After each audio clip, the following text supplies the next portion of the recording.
வடிவேல் சொல்வார்ல, "ஒரு புறாவுக்கா இவ்வளவு பெரிய அக்கப்போர்" அப்படின்ற மாரி ஒரு தூண வச்சு நீங்க வந்து மதக்கலவரத்த வந்து தமிழ்நாட்டுல கொண்டு வரல அப்படின்னு ஆர்எஸ்எஸ், பாஜக மாதிரியான இந்துத்துவ அமைப்புகள் வந்து தமிழ்நாட்டுல ட்ரை பண்ணிட்டு இருக்காங்க. எனக்கு இந்த விஷயத்த பார்த்த உடனே என்ன ஞாபகம் வந்ததுன்னா, விவேக் சொல்லுவார்ல ஒரு படத்துல, "டேய் அது மயில் கல்லுடா. அதுல இருக்க துணிய கழட்டிட்டு பாருங்கடா. குத்தால இன்னும் 2 கிலோமீட்டர்ன்னு போட்டிருக்கு. இது எப்புட்றா உங்க குலதெய்வம் ஆகும்?" அப்படின்னு சொல்லுவாங்க. உடனே அவங்க, "இல்ல, இல்ல இதுதான் குலதெய்வம். நாங்க வருஷம் வருஷம் வந்து இங்க தான் நாங்க பூஜை பண்ணிட்டு போவோம்ன்னு" சொல்லுவாங்க.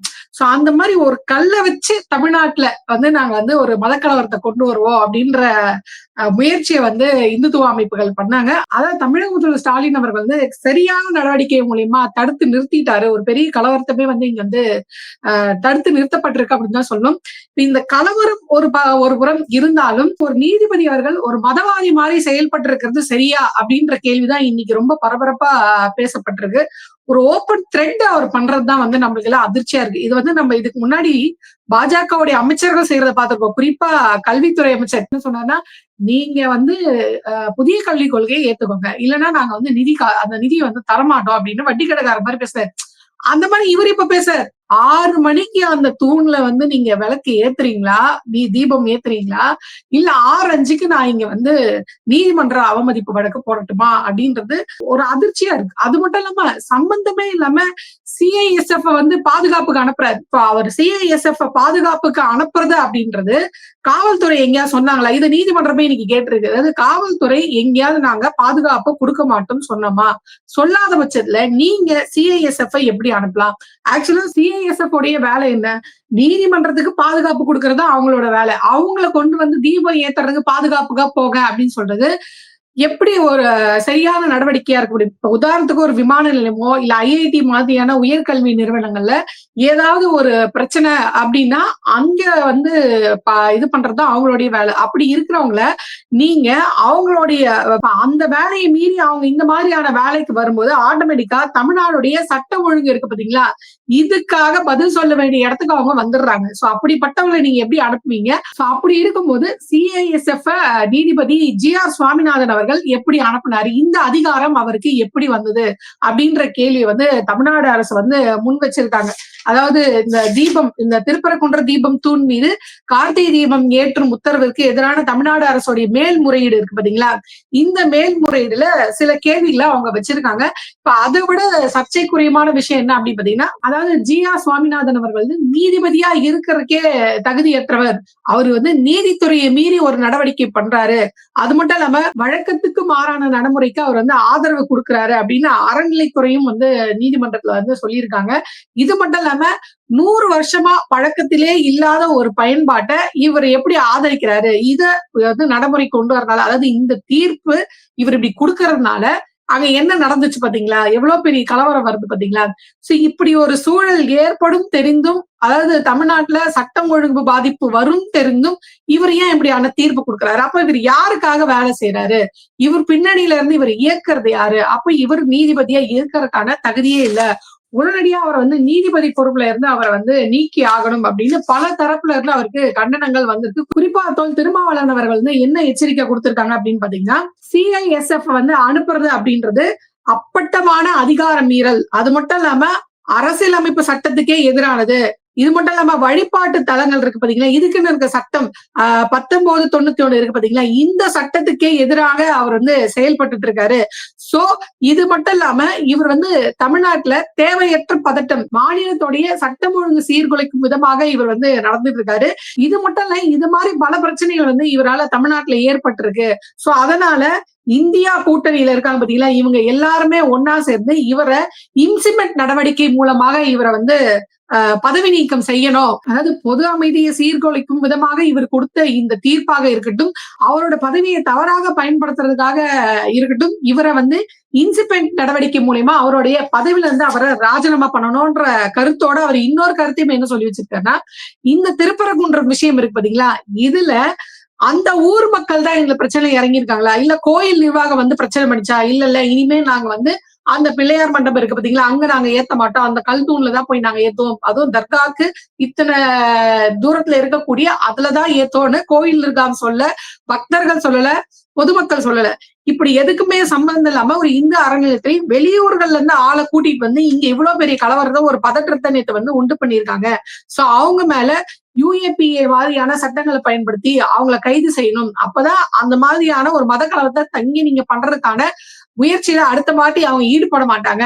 ஆனா இப்போ இந்த மாதிரியான ஒரு அசாதாரண சூழ்நிலை, அதாவது மத கலவரம் மாதிரி ஒரு விஷயத்த தமிழ்நாட்டுல கொண்டு வரணும்ன்ற முயற்சி பண்றவங்களுக்கும் அதுக்கு உறுதுணையா இருக்கிறவங்களுக்கு மிகவும் கடுமையான தண்டனைகள் கொடுக்கப்படணும். சோ இந்த மாதிரி ஆளுக்கு மத்திய தொழில் பாதுகாப்பு படையை வந்து அனுப்பிச்சிருக்காங்க பாத்தீங்களா துணைக்கு, அந்த நீதிபதி மேலேயும் வந்து நடவடிக்கை எடுக்கணும் அப்படின்னு கேட்டிருக்காங்க. ரெண்டாவது மார்க்சிஸ்ட் கம்யூனிஸ்ட் கட்சியுடைய மாநில செயலாளர் திரு சண்முகம் அவர்கள் என்ன சொல்லியிருக்காங்கன்னா, மோதல் போக்கை வந்து அவர் உருவாக்கி இருக்காரு. அவர் வந்து ஒரு நீதிபதியா நீடிக்கிறதுக்கு எந்த தகுதியுமே இல்ல.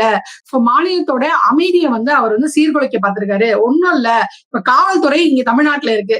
இப்ப உங்களுக்கு பாதுகாப்பு வேணும் அப்படின்னா ஒரு நீதிபதி என்ன சொல்லியிருக்கணும்னா, நீங்க காவல்துறையோடைய பாதுகாப்போட போய் நீங்க மலையில வந்து தீபம் ஏத்துங்க அப்படின்னு சொல்லியிருக்கணும். ஆனா அதுக்கு மாறாக நீங்க CISF எதுக்கு அனுப்புறீங்க? அப்போ இவர் என்ன சொல்றாருன்னா, நான் ஒன்றிய அரசோட பவர் எங்க கிட்ட இருக்கு. இப்போ CISF எது கீழே ஒன்றிய அரசு கீழே வருது. அப்ப மாநில அரசுடைய பவரையும் ஒன்றிய அரசுடைய பவரையும் மோத விட்டு வேடிக்கை பார்த்து இந்த மாநிலம் ஒன்றியம் அப்படின்ற மோதல் போக்க அவர் தமிழ்நாட்டுல கொண்டு வர பாக்குறாரா? எங்க கிட்ட வந்து ஒன்றிய அரசுடைய பவரே இருக்கு, நான் என்ன செய்யறேன் பாருங்க அப்படின்ற மாதிரிதான் இருக்கு இவர் CISF வந்து அனுப்புனது. அதனால இதுல வந்து தலைமை நீதிபதி, ஹைகோர்ட்டுடைய தலைமை நீதிபதி இதில் தலையிட்டு சரியான நடவடிக்கை எடுக்கணும் அப்படின்னு அவர் மேல குற்றச்சாட்டு வச்சிருக்காங்க. அதாவது GR சுவாமிநாதன் அவர்களுடைய இந்த நடவடிக்கை. GR சுவாமிநாதன் இதுக்கு முன்னாடியும் ஒரு பிரச்சனை பண்ணியிருக்காரு. என்ன பிரச்சனை அப்படின்னு பாத்தீங்கன்னா, இந்த குறிப்பிட்ட சமுதாயத்துல இருக்கவங்க எல்லாமே அர்ச்சகர்கள் ஆகக்கூடாது, இந்த சமுதாயத்துல இருந்து வரவங்க மட்டும்தான் அர்ச்சகர்கள் ஆகலாம் அப்படின்ற சர்ச்சைக்குரிய விஷயத்துல ஏற்கனவே சிக்கினவர் தான். இன்னைக்கு திருப்பி மறுபடியும் இந்த மாதிரி தான் ஒரு நீதிபதி இல்ல, தான் ஒரு முழு சங்கி அப்படின்ற மாதிரி அவர் வந்து நடந்துட்டு இருக்காரு. சோ இது எல்லாருக்குமே ஒரு அதிர்ச்சிகரமான விஷயமா இருக்கு. ஏன்னா இது நாள் வரைக்கும் நம்ம உச்ச நீதிமன்றத்துல இப்படியான விஷயங்களை நம்ம வந்து பார்த்திருக்கோம். அதாவது ஒன்றிய அரசுக்கு ஆதரவா இருக்கிறது, பதவியோடைய அதாவது ஓய்வு பெற்ற பிறகு அவங்க வந்து ஒன்றிய அரசுக்கு ஆதரவா தீர்ப்பு கொடுக்க பட்சத்துல அவங்க ஓய்வு பெற்ற பிறகு அவங்களுக்கு என்னென்ன மாதிரியான பதவிகள் எல்லாம் கொடுக்கப்பட்டிருக்கு அப்படின்றத நம்ம ஏற்கனவே பல தடவை பார்த்திருக்கோம். இப்ப இது நம்ம தமிழ்நாட்டிலேயே இது நடக்குது அப்படின்னும் போதுதான் ரொம்ப பயமா இருக்கு. இங்க வந்து காவியோட ஊடுருவல் அப்படின்றது நீதித்துறையில, அதுவும் தமிழ்நாட்டுல இவ்வளவு ஓப்பனா த்ரெட் பண்ணி செய்யற அளவுக்கு எங்களுக்கு எங்க இருந்து இந்த அதிகாரம் வந்தது? சோ ரெண்டாவது அவங்க இன்னொரு கேள்வி என்ன தமிழ்நாடு அரசு சார்பில் வைக்கிறாங்கன்னா, இப்ப வந்து GR சுவாமிநாதன் என்ன உத்தரவு கொடுத்தாரு? 10 பேர் போய் நீங்க வந்து அங்க வந்து விலக்கேத்தலாம் அப்படின்னு அவரே சொல்லியிருக்காரு.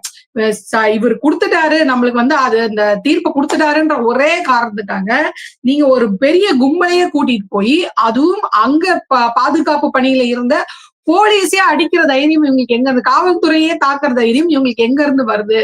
இப்ப 144 தடை உத்தரவு போட்டாலும் எங்களுக்கு எப்படியாவது மேல அனுப்பிச்சிருங்க, நாங்க 3 பேர் மட்டுமாவது போறோம் அப்படின்னு அவங்க வந்து கெஞ்சுற வீடியோ எல்லாம் நம்ம பார்த்துட்டு இருந்தோம். ஆக இது முழுக்க முழுக்க அங்க இருக்க மக்களுடைய எண்ணம் கிடையாது. அங்க இருக்க மக்களோ அங்க இருக்க பக்தர்களோ இந்த மாதிரியான கல் தூண்லதான் ஏத்தணும், நான் இந்த தூண்ல இங்க வந்து ஏத்த மாட்டேன், எனக்கு பழைய இதெல்லாம் பிடிக்காது, 100 வருஷத்துக்குள்ளே வழக்கத்துக்குமே இல்லாத ஒரு விஷயத்த கொண்டு வந்துச்சுட்டு இங்க கலவரம் பண்றதுதான் என்னுடைய ஆப்ஷன் அப்படின்னு நீங்க பண்றத அங்க இருக்க மக்களே ஏத்துக்கல அப்படின்றது அந்த கலவரக்காரர்கள வேன்ல ஏத்தும் போது அவங்க எல்லாம் வந்து விசில் அடிச்சு கை தட்டி ரொம்ப சந்தோஷப்படுறாங்க. இதுல என்ன தெரியுது, அந்த உள்ளூர் மக்களுக்கு இது இது இது தேவையில்லாத ஒரு விஷயமா தான் அங்க இருக்க மக்கள் பாக்குறாங்க. ஆனா தொடர்ந்து திருப்பரங்குன்றத்தை வந்து நாங்க முருகரை காப்பாத்துறோம், மலையை காப்பாத்துறோம். மலையை யார்கிட்ட இருந்து காப்பாத்த போறீங்க? முருகரை யார்கிட்ட காப்பாத்தீங்க? உங்ககிட்ட இருந்துதான் முருகரை காப்பாற்ற வேண்டிய சூழ்நிலை இன்னைக்கு கொண்டு போய் நிறுத்திருக்கீங்க அப்படின்னு தான் சொல்லணும். ரெண்டாவது தமிழ்நாடு அரசு இன்னொரு கேள்வியும் என்ன கேட்டிருக்காங்க அப்படின்னா, ஏற்கனவே 2 பேர் கொண்ட நீதிபதிகள் அந்த அமர்வு இருக்கு பாத்தீங்களா, அவங்க கொண்ட தீர்ப்பையே வந்து இவர் வந்து மீறி இருக்காரு. 2017 2 நீதிபதிகள் அமர்வு கோயில் பாரம்பரியப்படி உச்சி பிள்ளையார் கோயிலில் தீபம் ஏற்றுவதை தவிர தர்கா பக்கத்தில் ஏற்றுவதை தவிர்க்க வேண்டும், அது அமைதியை சீர்குலைக்கும் என்று ஏற்கனவே வந்து ஒரு தீர்ப்பு சொல்லியிருக்காங்க. ஏற்கனவே இப்படி ஒரு தீர்ப்பு இருக்கும்போது அதையும் பொருட்படுத்தல, இது சர்வே கல்லு அப்படின்னு சொல்லப்படுது. இது சர்வே கல்லு இல்ல, தீப கல்லு தான் அப்படின்னு எந்த ஆதாரத்தின் அடிப்படையில இவர் இப்படியான ஒரு தீர்ப்பை கொடுத்தாரு? இப்ப வந்து அறநிலை வந்து சொல்லிச்சா, ஆமா அது சர்வே கல்லு இல்ல, தீப கல்லு தான், அங்க இதுக்கு முன்னாடி இப்படி ஒரு நடவடிக்கை இருந்து நீங்க செய்யறதா கரெக்ட் அப்படின்ற மாதிரி வேற யாராவது சொன்னாங்களா? எந்த ப்ரூஃப்மே இல்ல, எந்த எவிடன்ஸுமே இல்ல. அப்படி ஒரு நடைமுறையே 100 வருஷமா இல்லாத போது அவசர அவசரமா நீங்க எதுக்கு அதுல ஏத்துறது சரி அப்படின்னு சொல்றீங்க? சோ எந்த அடிப்படையில இந்த தீர்ப்பை கொடுத்தீங்க? அப்ப அதையும் அவர் மீறி இருக்காரு. ஏற்கனவே நீதிமன்றம் கொடுத்த தீர்ப்பையும் அவர் மீறி இருக்காரு. சோ அதையும் ஒரு பிரச்சனையாக தமிழக அரசு வச்சிருக்காங்க. 2வது தமிழக அரசு சார்பில் என்ன கேள்வி வைக்கிறாங்க அப்படின்னு பாத்தீங்கன்னா, மேல்முறையீடு பண்றதுக்கான அவகாசமே எங்களுக்கு நீங்க குடுக்கல. டிசம்பர் 1ஆம் தேதி நீங்க சொல்றீங்க இந்த மாதிரி அந்த தீபக்கல்லுல தீபம் ஏத்தலாம்ன்னு. இப்ப இதுக்கு மேல்முறையீடு பண்றதுக்கு 2 பேர் இருக்காங்க. ஒண்ணு தமிழக அரசு இருக்கு. இன்னொன்னு தர்கா சார்பாக மேல்முறையீடு பண்றதுக்கு. ஒரு மேல்முறையீடு பண்றதுக்கு 30 நாள் அவகாசம் இருக்கும்போது, அந்த அவகாசமோ இல்ல கருத்து கேட்போ எதுவுமே இல்லாம அவசர அவசரமா நீங்க எதுக்காக இந்த மாதிரியான ஒரு நீதிமன்ற அவமதிப்பு வழக்கு நீங்க போட்டீங்க. சோ இது முழுக்க முழுக்க உங்களோட அதிகாரத்தை நீங்க தப்பாக பயன்படுத்துவதாக இருக்கிறீங்க. ஆனா ஒரு விஷயம், இங்க இவ்வளவு பெரிய பிரச்சனை போயிட்டு இருக்கு. ஆளாளுக்கு ஒரு பக்கம் அல்லோலப்பட்டிருக்காங்க. இங்க ஏதாவது மத கலவரத்தை உண்டு பண்றதுக்காக இந்து முன்னணி மாதிரி அமைப்புகள் முயற்சி பண்ணிட்டு இருக்கா. அடுத்து என்ன ஆக போகுது, தீர்ப்பு என்ன வரப்போகுது அப்படின்னு நம்மளாம் பிரச்சனைகள் ஓடிட்டு இருக்கோம். ஆனா இதை பத்தி எதையுமே கவலைப்படாம பாஜக எங்களுடைய கொள்கை எதிரி அப்படின்னு சொல்லக்கூடிய விஜய் அவர்கள் இந்த இடத்துல தாவேக என்ன ஆனாங்க ஏதானாங்க அப்படின்னே தெரியல. உங்களுடைய கொள்கை எதிரி இங்க இந்த மாதிரியான ஒரு வேலையை பண்ணிட்டு இருக்காங்க. அதாவது பாஜகவோ இல்ல RSSஓ இல்ல இந்துத்துவ முன்னணியோ இங்க இப்படி ஒரு வேலை பண்ணிட்டு இருக்காங்க. தமிழ்நாட்டுல இப்படியான ஒரு அசாதாரண சூழ்நிலை போயிட்டு இருக்கு. நீங்க உங்க கட்சி சார்பா உங்க தலைவர் என்ன இதுக்கு வரைக்கும் வாயை திறந்தாரு, இது சரி இது தப்பு அப்படின்னு ஏதாவது வாயை திறந்து பேசியிருக்கலாமே. எதுவுமே இல்லாம சைலண்டா வீட்டுக்குள்ள போய் உட்காந்துட்டு அது மட்டும் சம்மந்தமே இல்லாம கொஞ்சம் மழை பெய்து இருக்கிறது, இதுக்கே இவ்வளவு தண்ணி தேங்கி இருக்கு, தமிழ்நாடு அரசு நடவடிக்கை எடுக்கணும் அப்படின்னு சம்மந்தமே இல்லாம ஒரு அறிக்கை வேற. அதாவது 2 நாள்ல கிட்டத்தட்ட 30 சென்டிமீட்டர் 32 சென்டிமீட்டர் மழை பதிவாயிருக்கு. ஃபர்ஸ்ட் 32 சென்டிமீட்டர்னா எவ்வளவு அப்படின்னாது அவருக்கு தெரியுமா? எந்த டேப்பை வச்சு அளக்கணும்னு கேட்பாரு அவர். 32 சென்டிமீட்டர்னா எந்த டேப் வச்சு அளக்கணும்னு கேட்பாரு அவர். அந்த மாதிரி இருக்கு. அவர்கிட்ட நம்ம இதை எதிர்பார்க்கறது நம்மளோட தப்பு தான். ஆக இது வரைக்கும் பனையூர் பண்ணையாரும் இதை பத்தின வாய் திறக்கல. 2வது எதிர்கட்சியாக இருக்கக்கூடிய அதிமுகவும் இதுவரை வாயை திறக்கல. இவ்வளவு பெரிய பதட்டமான சூழல், மத கலவரம் வருமா என்ன தெரியல. அடுத்தடுத்து ஒரு நீதிபதி இந்த மாதிரியான தீர்ப்பு சொல்லியிருக்காரு.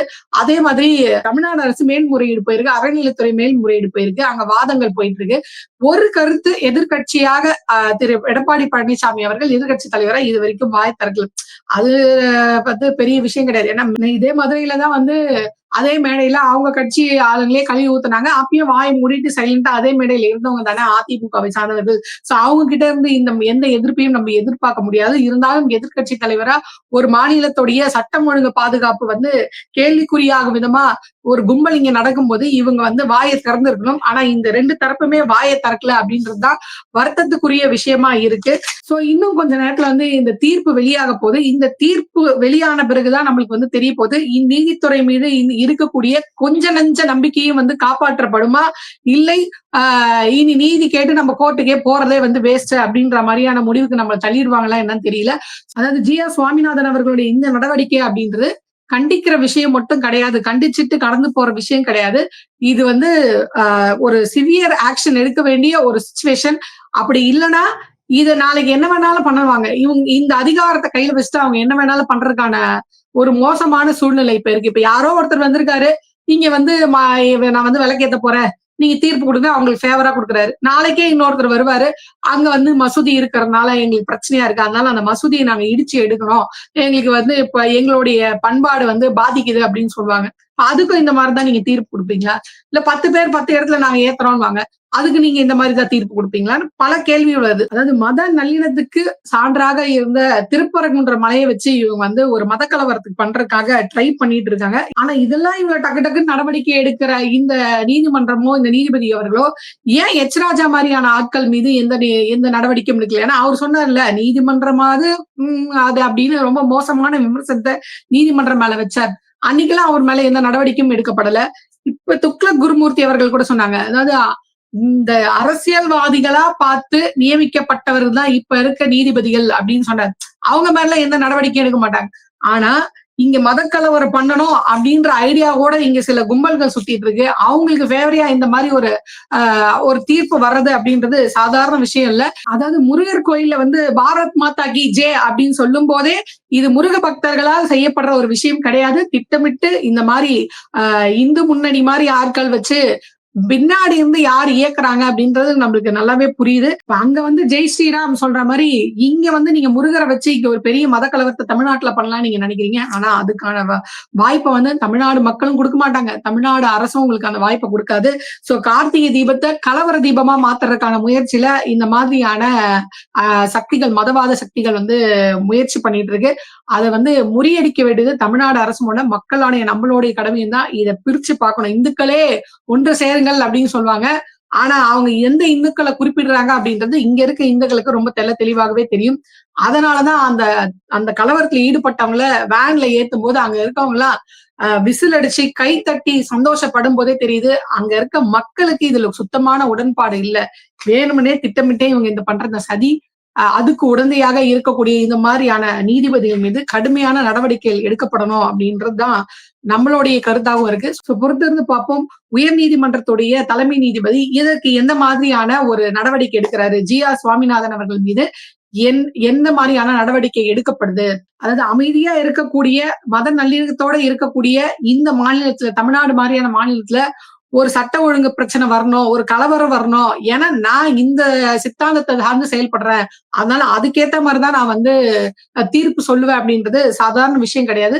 சோ இதுக்கு முற்றுப்புள்ளியை வந்து எப்படி தலைமை நீதிபதி அவர்கள் வந்து தலையிட்டு ஜி.ஆர். சுவாமிநாதன் மாதிரியான நீதிபதிகளுடைய அத்துமீறலுக்கு என்ன நடவடிக்கை எடுக்கப்படும் அப்படின்றத பொறுத்திருந்து பார்ப்போம்.